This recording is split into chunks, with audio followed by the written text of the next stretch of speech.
Well, repairs continue tomorrow on a sinkhole on I-96. MDOT says more lane and ramp closures. They're needed to bring in equipment for that work. CBS News Detroit's Veronica Ortega explains everything you need to know before heading out the door on Tuesday.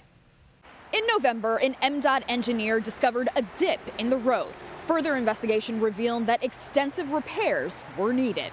The ground kind of dipped a little bit on the eastbound 96 ramp from North Southfield.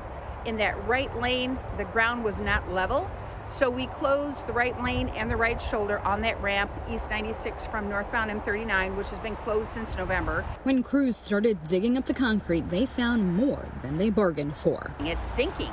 That unfortunately it took about 50 feet down. There's a sewer main that had collapsed, and all that earth supporting the concrete sunk down into that sewage line. Sheet metal is being brought in with a large crane for added protection. It's about a 50-year-old sewage line, so we're going to try to put another layer of steel around it to protect it. The work will cause closures that could add extra time to your commute. Starting Tuesday morning, East 96, those local lanes at Southfield, you have to either go north or south to Southfield, or you have to get onto the express lanes, which means your next exit is Davison.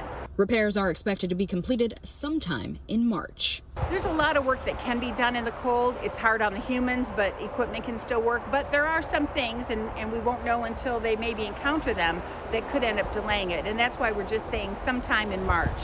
This is just one of several projects MDOT has planned. Preliminary work is expected to begin on a big 3-year project on I-94 very soon. An information session is planned for Tuesday from 1 to 3 in Allen Park at the Department of Public Works.